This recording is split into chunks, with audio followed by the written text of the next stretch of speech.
கதறுன்னு கதறிட்டு என் friend கூட ஐயோ RCB ஜெயிக்கவே கூடாதுன்னு உட்கார்ந்து வேண்டாம் சாமி கிட்ட.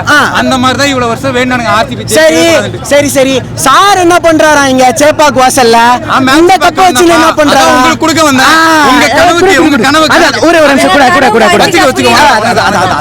இந்த ஒரு கப்ப வச்சுக்கிட்டு கப்பு இல்ல, பழைய கப்பு, எங்க கப்பு, புது கப்பு. நீங்க தான் பழைய பரம்பரை கதை பேசுறீங்க. சோ உங்களுக்கு தான் இந்த பழைய பரம்பரை. சரி வா புது பரம்பரை கதை பேசுவோம். வா பேசுவோம். நீ எத்தனை வருஷம் பூரா கதறுவ? எத்தனை வருஷம் கதறுவீங்க?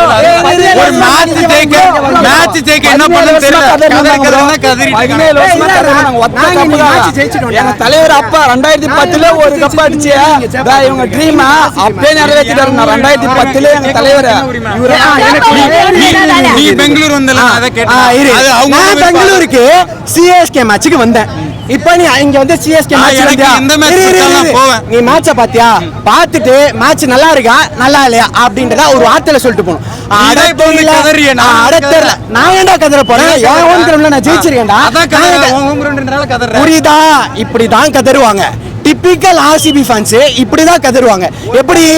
எப்படி போன வருஷம் ஒரு கப் வச்சாங்களா, அந்த கப்புக்கு இன்னும் ப்ரமோஷன் வரல. இவனுக்கு என்ன பண்றாங்கன்னா ஒரு ஆர்சிபி தாங்க ப்ரமோஷன். ஆர்சிபி ப்ரமோஷனா? ஆர்சிபிக்கே ப்ரமோஷன் வேணும்டா. கப் அடிச்சதுக்கே ப்ரமோஷன். அந்த ப்ரமோஷன் தான். விராட் இல்லனா மேட்சஸே பாத்திருப்பீங்க. ஐஎஸ் சரி ஓகே. இன்னைக்கு எம்எஸ் தோனி ஆல்ல சேப்பாக்ல ஆல்ல சரியா? ஆனா இந்த ஸ்டேடியம் ஃபுல் ஆல் வந்தாங்களா இல்லையா? ரைட். எம்எஸ் தோனி வெச்சி பண்ற ஸ்கேம். எம்எஸ் தோனி இல்லடா. அவர் இன்னும் காமிக்கவா என்ன காமிக்க சிஎஸ்கே போட்டு மேட்ச் ஆடவே இல்லடா. சிஎஸ்கே போட்டு இல்ல அலூரோனி பிரீவியஸ் வருவாங்க. அத வச்சு தான் ஏமாத்தி டிக்கெட் விக்கறாங்க இவங்க. எது? ஆமா தோனி பிரீவியஸ் வருவாங்க மேட்ச் அப்படி அதாவது டிக்கெட் சேல் தெளிவா மேட்ச் வந்து லாஸ்ட் டைம் ஆர்சிபி பேசின பேச்சு அவங்கள மூக்கோடைய மேட்ச். நான் மேட்ச் இன்னைக்கு பேட்டிங் இல்லைனாங்க பேட்டிங் காட்டிட்டோம், போலிங் இல்லைனாங்க போலிங்கும் காட்டிட்டோம், ஃபீல்டிங்னா இன்னைக்கு நூறு அகமது பாருங்க இந்த பழைய பூமர் விளம்பரம் மாதிரி இல்லை அந்த மாதிரி தாவிதாகி போச்சிருந்தால அது இன்னைக்கு ஃபீல்டிங் ஒரு கம்பேக் கொடுத்துட்டோம். இவங்க ஒரு கப்பை வச்சுனியா நம்ம கிட்ட 5 கப்பு இருக்கப்போ நம்ம கிட்ட போய் மோதுறானுங்க. என்ன நியாயம் இது? நான் ஒன்று சொல்லிட்டா ப்ரோ, இப்போது இந்த ரோவர்னு ஒரு ஈவெண்ட் ஒன்று பண்ணாங்க சிஎஸ்கேல. அதாவது ஃபர்ஸ்ட் மேட்ச் மாதிரி ஒரு ஈவெண்ட் பண்ணாங்க. அதில் என்ன பண்ணாங்கனாக்கா என்ன காட்டினாங்கனாக்கா ஒரு சிங்கம் ஒன்று கிரவுண்ட் சுற்றி வரும். அதான் அது என்ன சொல்ல வரேனாக்கா இவங்க இன்னும் கூட மலையை பார்த்து நாய் குளத்து மேலே குறைச்சிட்டு இருக்கானுங்க ஆர்சிபி. ஆனால் நம்ம அப்படி கிடையாது. நம்ம அவனுக்கு ஒன்றும் புரியல. சிங்கத்தை பார்த்தா கூட அவனும் ஆர்சிபி ஒன்று கூட புரியல. இவனுக்கு தெளிவாக ஒன்று சொல்லிட்டோமா, இவனுக்கு கடைசியாக ஒன்று அவனுங்க ஸ்டைல்லே ஒன்று சொல்லிட்டோமா ப்ரோ,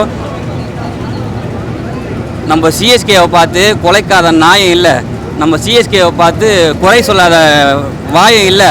இது ரெண்டுமே இல்லாத சிஎஸ்கே டீமும் இல்லை. நம்ம வேலை அடுத்த மேட்சை ஃபோக்கஸ் பண்ணிட்டு போயிட்டே இருக்கணும் ப்ரோ. பெங்களூரில் வந்து அந்தளவுக்கு இல்லைனாக்கா அந்தளவுக்கு ப்ரெஷர் ப்ரோ. அதனால தான் பெங்களூரில் விட்டோம். அதை போய் அவங்க அட்வான்டேஜ் எடுத்துட்டு முதல்ல ஒரு ஃபேன்ஸ்லாம் எப்படின்னு அவங்கள கற்றுக்க சொல்லுங்க ப்ரோ. நாங்களாம் இப்படியா பண்ணுறோம். இப்போ ஒரு மேட்ச்னாக்கா அந்த ஃபேனை போய் டீஸ் பண்ணுறதோ அப்படிலாம் பண்ணிட்டு இருக்கோம். அவங்க தோத்தாலும் ஒரே மாதிரி தான் இருக்கும், ஜெயிச்சாலும் ஒரே மாதிரி தான் இருக்கும். நாங்கள் ஓஜி ஃபேன்ஸ் எல்லாம் ஒரு ஒழுங்காக தான் இருக்கும், யாரையும் டீஸ் பண்ண மாட்டோம், எல்லாம் ஒழுங்காக தான் இருக்கும். ஆனால் இவனுங்க வந்து அவங்க போய் விளையாண்டாலே இங்கேருந்து போகிற ஆளெல்லாம் பயப்படுறாங்க போய் மேட்ச் பார்க்கறதுக்கு. டிக்கெட் ஈஸியாக கிடைக்குது, ஆனால் அங்கே போய் மேட்ச் பார்க்கறதுலாம் பயப்படுறாங்க. ஏன்னா அவனை டீஸ் பண்ணுவாங்க, நமக்கு உயிருக்கு பாதுகாப்பு இல்லை அப்படின்ற ஓவராக தான் யாருமே அங்கே போக மாட்டுறாங்க. இதான் ஒரு காரணமே. நாங்கள் அது மாதிரியே பண்ணுறோம். ஏதாவது ஒரு மேட்ச் சொல்லுங்க பாருங்க, இவனை பண்ணோம் அப்படி பண்ணோம் அப்படின்னு. சில தற்கூரி கிண்டல் பண்ணுறது தான் ஆர்சிபி. நான் இல்லைன்னு சொல்ல, அதுங்க புதுசாக வந்ததுங்க. ஆனால் நாங்கள் அப்படியா? நாங்கள் அப்போதேருந்தே இருக்கோம். ஸோ ஒரு டீமோட அருமை பற்றி இன்னொரு டீமுக்கு எங்களுக்கும் தெரியும். இப்போது சிஎஸ்கேல கூட தான் நம்ம ஒரு 4 ரூபாய் குத்தி மேட்ச் பார்க்குறோம். ஆனால் இப்போ ஒரு மேனேஜ்மெண்ட்னா அப்படியே பண்ணுறாங்க. ஒரு 15 கோடி 20 கோடி குத்தி ஒரு பிளேயர் ஆக்ஷன் எடுக்கிறாங்க. ஸோ அவங்களுக்கு இல்லாத பிரச்சனை நம்ம இருக்குமா? அவங்களே கம்மிட்டு இருக்காங்க. 4000 5000 குத்தி மேட்சை பார்த்துட்டு அவன் சரியில்லை, அவனை போய் தூக்கு, இவன் சரியில்லை, இவனை போய் தூக்கு. இதெல்லாம் என்ன நியாயம்? அப்போது இவ்வளோத்தையும் மேனேஜ் பண்ணுறது தோனி. அப்போ அவர் ரெடி பண்ணியிருப்பார், அவருக்கு தெரியாதா? இப்போது அந்த 5 கப் வச்சிருக்காரு அவர். ஸோ அதனால தான் இப்போ நாங்கள் வந்து கப்படின்னு ஆர்வமாக இருக்குமே கண்டி வேறு எதுவும் ஒரு இல்லைனா நாங்கள் பார்க்காத கப்பே கிடையாது, உங்களுக்கே தெரியும். ஸோ இப்போ ஒரு வாட்டி கப் வச்சாக்கா அவர் நல்லபடியாக அவருக்கு சென்ட் ஆஃப் கொடுக்கலாமே தான் நான் பார்க்குறேன். வேறு எந்த ஒரு இதுவும் இல்லை. மற்றபடி கப்பு நாங்கள் ஒன்றும் கப்பு பார்க்காதாலும் கிடையாது, கப்புன்றது ஒரு மேட்டரும் கிடையாது. அவர் இந்த வாட்டி கப் அடிச்சு கொடுத்தா அவர் சென்ட் ஆஃப் பண்ணா அவருக்கு இந்த வாட்டி கொஞ்சம் நல்லா பர்ஃபார்ம் பண்ணி பார்க்குறேன். வேறு ஒன்றும் இல்லை ப்ரோ. இல்லை ப்ரோ, சான்ஸே இல்லை ப்ரோ. விராட் வந்து நல்ல ஒரு பிளேயர் தான். அதான் அவரை வந்து ஆக்சுவலாக அடுத்த சச்சின்னு சொல்கிறாங்க, அது உங்களுக்கே தெரியும். சச்சின் சொல்கிறாங்க. ஆனால் அவர் ஒன்று தான் பர்ஃபார்ம் பண்ணலாம், இவங்க மற்றவங்க சரியாக ஆட மாட்டாங்க. அதனால தான் ஆர்சிபி அடிக்கிட்டு தோக்குது. இப்போ அதே மாதிரி இந்த பக்கம் பார்த்தீங்கன்னா வந்து இப்போ தோனி இருக்கார்ல, இப்போ சச்சினோட இடத்த வந்து விராட் கோலி ஃபில்ஃபில் பண்ணிட்டாரு. இப்போ தோனிக்கு எதுவுமே யார் பண்ணா? ஒன்றுமே பண்ணலையே. ஸோ என்னோட ஒரு சஜஷன் சொல்கிறேன். இப்போ என்ன அமெரிக்காவுக்கு எனக்கு போர் நடக்குதா?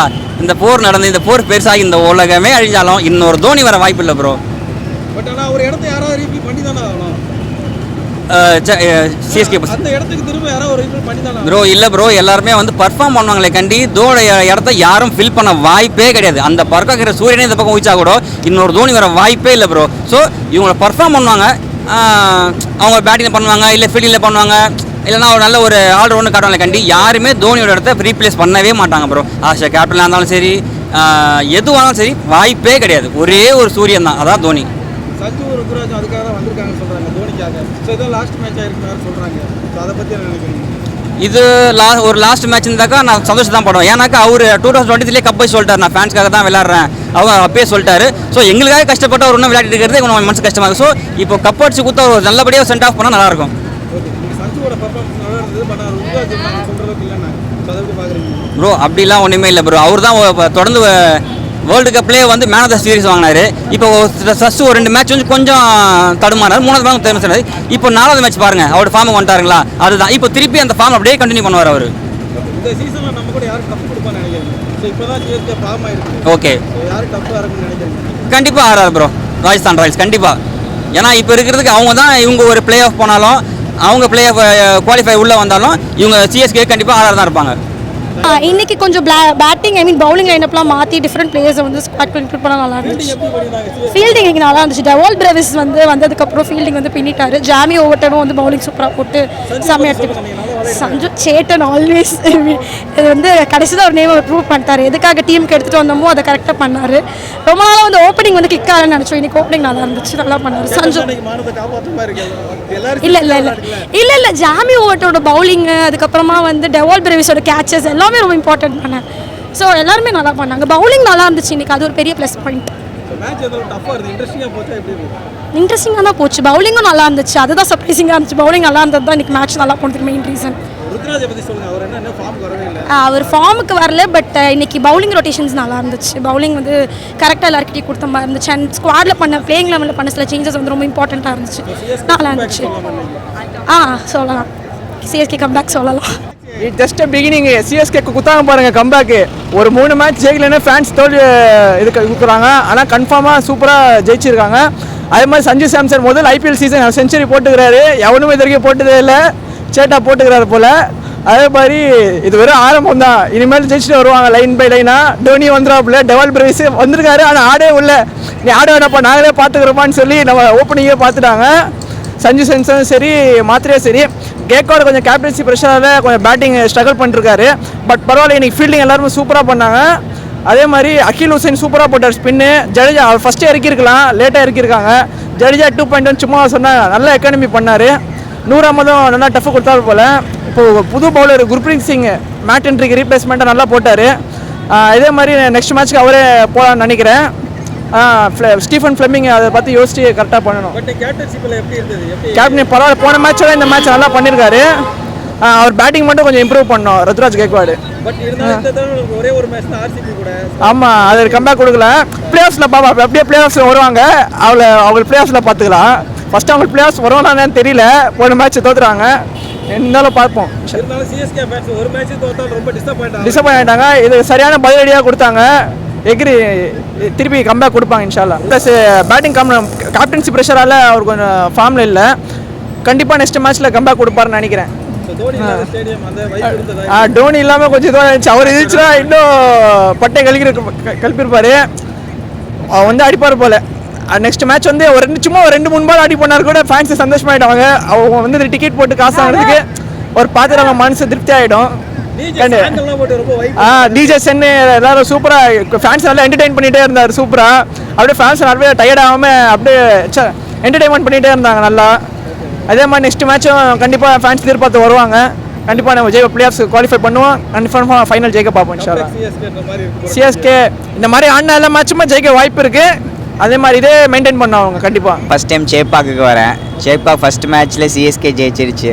இதுக்கு முன்னாடி தோத்துட்டு இருந்தபோது டவுன்ஃபால் ரொம்ப கஷ்டமாக இருந்துச்சு ஒரு சிஎஸ்கே ஃபேனாக. ஃபஸ்ட் டைம் டிக்கெட் கிடச்சி இன்றைக்கி வரேன், ஜெயிச்சிருச்சு. செம ஹாப்பி, கத்தி கத்தி வாய்ஸே போயிடுச்சு அந்தளவுக்கு. சஞ்சு இன்றைக்கி செஞ்சுரி அடிப்பான்னு எதிர்பார்க்கல. இன்றைக்கி ஒரே மிராக்கல் தான். செம ஹாப்பி இன்றைக்கி ஃபுல்லாக, சீரியஸ்லி. ஆனால் தோனி எங்கேயும் போகலாம் எங்கள் மனசில் தான் இருக்கார். நீங்கள் பாருங்கள் 5 ஸ்டார் வாங்கி கொடுத்தது அவர் தான், இன்னும் மனசில் தான் இருக்கார். அவர் சீக்கிரமாக ரெக்கவர் ஆகி வருவார்னு நினைக்கிறோம். கண்டிப்பாக வருவார். அண்ணா ஸ்ரீகாந்த் டாக் இல்லை, நான் என்ன நினைக்கிறேன்னா எல்லா டீமும் ஜெயிக்கணும் தான். ஆர்சிபி ஜெயிச்சதில் எனக்கும் ஹாப்பி தான். இத்தனை வருஷம் ட்ரை பண்ணி ஜெயிச்சிருக்காங்க, அதில் சந்தோஷம்தான். இதனால இந்த ரைவலரி இருக்கிறது எனக்கு பிடிச்சிருக்கு. ஆமாம், அவ்வளோதான். நீங்கள் கொஞ்சம் தமிழ் வருமா? No Tamil, sorry. English. Yeah. Okay. தல எப்படி இருந்துச்சு மேட்ச் மட்டும் கேட்டுறேன் சொல்லுங்க. How was the match today? The match was good. Yeah. Enjoying CSK team. Yeah, it was good. You are supporting. When it is RCB and CSK, I'll only support RCB. But here it's just rivalry. It's like fun match. So yeah. இல்லை எதிர்பார்க்கவே இல்லை. Seriously சேட்டா கலக்கிட்டார் அடிப்போலி. எதிர்பார்க்கவே இல்லை. ரொம்ப happy. First ஜெயிச்சிருக்கு. யா first ஜெயிச்சிருக்கு. ஃபேமிலியோட சண்டை போட்டு வந்தேன். Yeah happy. பவுலிங் எல்லாம் எப்படி இருந்தது? Fielding good.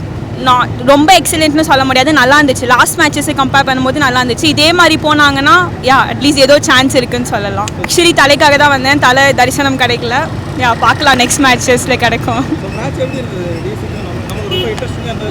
ரொம்ப இன்ட்ரெஸ்டிங்காக இருந்துச்சு. ரொம்ப எப்படி மாறி இருந்ததுனால நம்மளால இதுதான் ஜெயிக்கும் அதுதான் ஜெயிக்கும்னு சொல்ல முடியல. அதனால கொஞ்சம் ப்ரிடிக்ஷன் பண்ணும்போது it was good, all good. Ruturaj இன்னும் கொஞ்சம் வந்தாருன்னா நல்லா இருக்கும். சஞ்சு இன்னைக்கு அதான் சொல்கிறேன், பேர்ட்ஸே கிடையாது சொல்கிறதுக்கு. ரொம்ப பக்கா மேட்ச். மேட்ச் எப்படி இருந்தது? நல்லா இருந்துச்சு. என்ன எக்ஸ்பெக்ட் பண்ணீங்க இன்னைக்கு மேட்ச் எப்படி இருந்துச்சு எதிர்பார்த்தீங்களா? நல்லா இருந்துச்சுன்னு.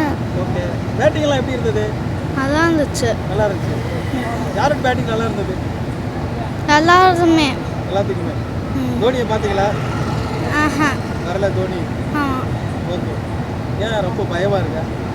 இல்ல. ஏன் பேச மாட்டீங்க? பேசு. என்ஜாய் பண்ணீங்களா மேட்ச்? என்ஜாய் பண்ணீங்களா? என்ஜாய் பண்ணேன். ஃபர்ஸ்ட் டைம் வரீங்களா ஸ்டேடியத்துக்கு? ஆமா. எப்படி இருந்தது கிரவுண்டோட அந்த சவுண்ட் எஃபெக்ட்லாம் கேட்க? நல்லா இருந்துச்சு.